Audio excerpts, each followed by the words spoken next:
So, ladies and gentlemen, based off the finals right now, I think it's safe to say that the NBA is in great hands. You have guys like Victor Wembanyama, Jalen Williams, Evan Mobley, Alperen Sengun. All these guys made their first time All-Star appearance over this past season, and in today's episode of At the Buzzer Sports, we are going to be predicting the first time All-Stars for next season. Let's get right into it.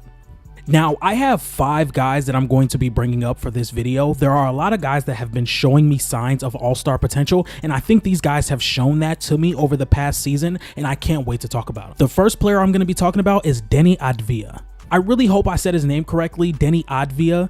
I hope I'm saying it correctly. Don't call me a casual. This season, Deni Avdija was averaging 17 points per game, 7 rebounds, and 4 assists on 60% true shooting. Throughout the entire season, he's shown signs as a driver, transition player, and passer for the Portland Trail Blazers. And I would also consider for most of the season, he's been their best player.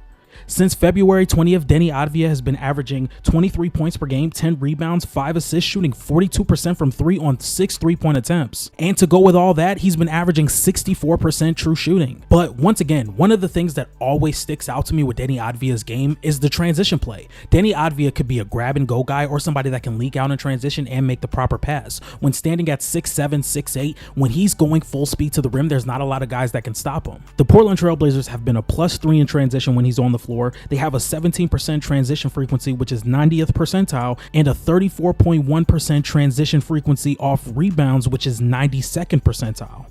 Also, since February 20th, Deni Avdija has been driving to the rim 14.5 times per game. He's been one of the best drivers in the league, and this would be top 12 in drives per game in the entire league. I think the Portland Trail Blazers are in serious talks to be a play-in team next year with all the talent that they already have, and also having a lottery pick that they can add on to, and multiple trade assets, whether it's Anthony Simons, DeAndre Ayton, or Jeremy Grant. They just finished outside of the play-in this season, and who knows, there may be another jump that's yet to come. And if we get an improvement or just regular numbers like this that we've seen from Deni Avdija since February 20th, he should for sure be an all-star player. The only thing that I could see falling off just a little bit is the jump shot. Since February 20th, like I said, 42% from 3 on 6 attempts. That may be something that falls just a little bit. In 64% true shooting, I would definitely probably be like a 58 to 59 type of true shooting, because he got really hot from 3 towards the end part of last season. But man, if that 3-point shot can stay consistent, I think Deni Avdija is going to be a for sure all-star. I also think this has to do with some of the West moving around a little bit, like if KD moves to another team, if Devin Booker somehow gets traded, even though I don't think he will, because the West is just full of all-star talent, and it may be a little tougher for him to get into the all-star. But there is a real chance, and if you're telling me somebody's averaging 23, 10, and 5 on 64% true shooting throughout an entire 82-game season, what else is there to prove? The next player I will be talking about is Jalen Johnson. I think Jalen Johnson has missed out on the Most Improved Player award 2 seasons in a row, and it's been due to injury.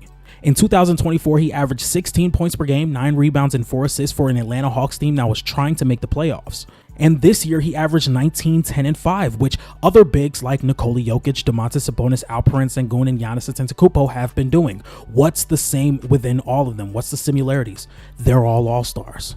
And once again, another thing that I've noticed in Jalen Johnson's game is the transition play. This season in transition, he averages about 4.6 possessions in transition on a 1.16 points per possession and a 57% scoring frequency. And to be honest, when you have a player like that that's so good in transition, I think him being next to Trae Young is also going to open him up to a lot better looks. He's also gotten a lot better as a wide open 3-point shooter. He's not the best wide open 3-point shooter, but shooting around 36 to 38% on wide open threes does give the defense more of a responsibility to close out on those shots.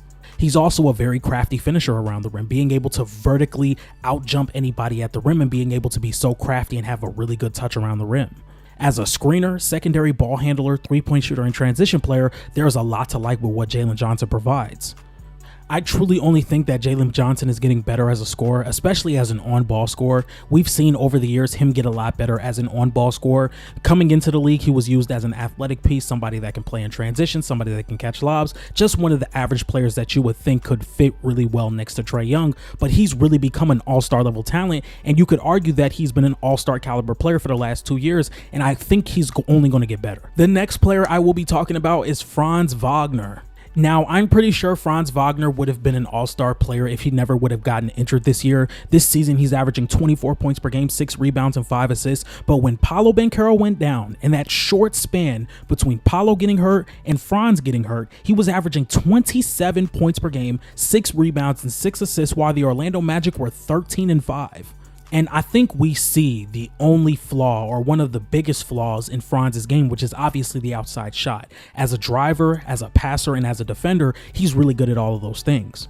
He has such a quick first step, and I think this is something that has to do with both of the Orlando Magic stars, and Paolo and Franz. They just don't have the level of shooting around them to really get the space to drive to the rim as much.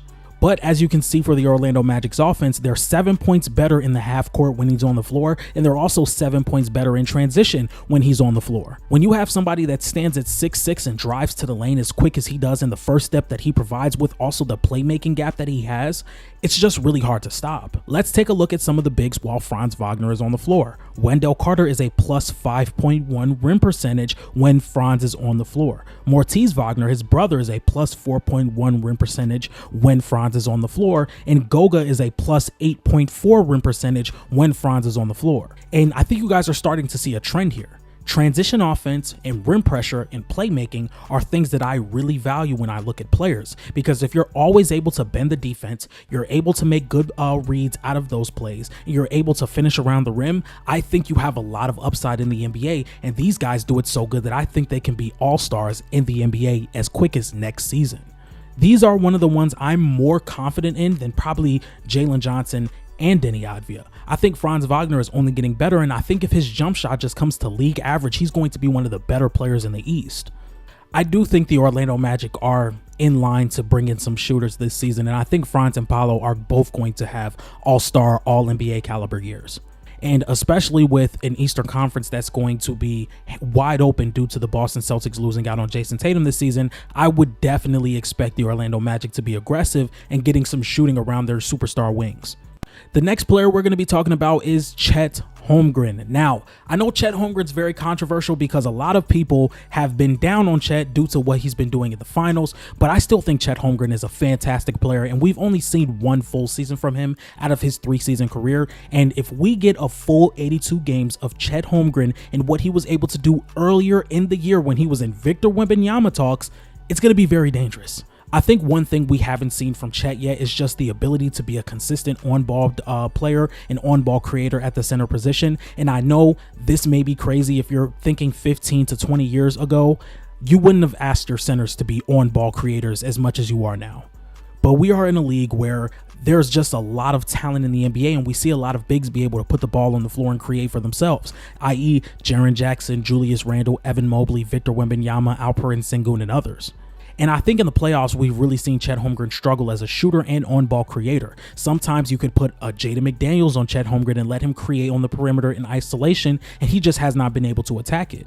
I think one of the biggest upgrades to Evan Mobley's game has been his mismatch attacking and ball handling on the perimeter. We've seen a lot of opportunities for him to get the ball on the perimeter and attack mismatches or play in transition as a grab and go forward. And I think that could be the same avenue for Chet Holmgren if he just builds a little bit of strength and works on his ball handling and his three-point shot. Because even with Evan Mobley's improvements as a mismatch attacker, he's also gotten better as a shooter. Now, I understand that it hasn't been a really crazy leap. He's only averaging about 2 3-point attempts, maybe 37-38%, but he can knock down a wide open shot. And I think if we get another consistent year out of Chet Holmgren, he's going to make that all-star leap for the Oklahoma City Thunder, which I already assume that they're probably going to be at the top of the West again next season. And then as a defender, Chet Holmgren is one of the best drop coverage and rim protecting bigs we've seen in the league.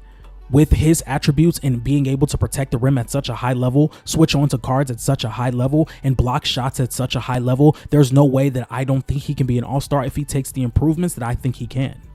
And last but not least, the player I want to talk about is Amen Thompson. Amen Thompson this season showed an ultimate level of talent this season, and this is probably the guy that I'm going to bet the most money on becoming a first-time All-Star. We came into the NBA knowing that Amen Thompson was going to be one of, if not the best athlete in the league. And when you are the best athlete in the league, those things carry over to the game. Whether it's a transition player, rebounder, defender, or scorer, all those things translate. And Amen Thompson can be used in a multitude of different ways offensively. He can be used in the dunker. He can be used as a roll man. He can be used as a pick and roll ball handler and drive to the rim. He's also a really good interior passer and transition player. When you have a guy that stands at 6'7" and is extremely athletic and can do multiple things on offense, that's an extremely good player. And he's also gotten a lot better with his touch around the rim. He's shooting, I think, 48+% on floaters this season, to where you have somebody that gets downhill with the best of them and can stop on a dime from around 6 to 7 feet and knock down a floater. Now let's talk about the defense, which is his calling card in the NBA. I think Amen Thompson as a help side rim protector, on-ball defender, and just pure athlete and strength can be used in multiple different scenarios. He's one of the best rebounders in the league at his position. He's one of the best rim protectors in the league at his position, and he's also very good on ball.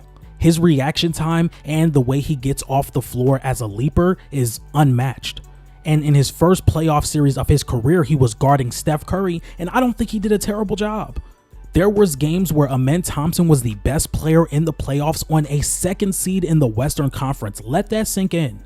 And I've seen some life of a mid-range shot over the course of the season. I wouldn't necessarily put that on him in his third season coming up, but if he could get better as a mid-range shooter on top of the ball handling getting better as a transition player and rebounder, the sky is the limit for Amen Thompson.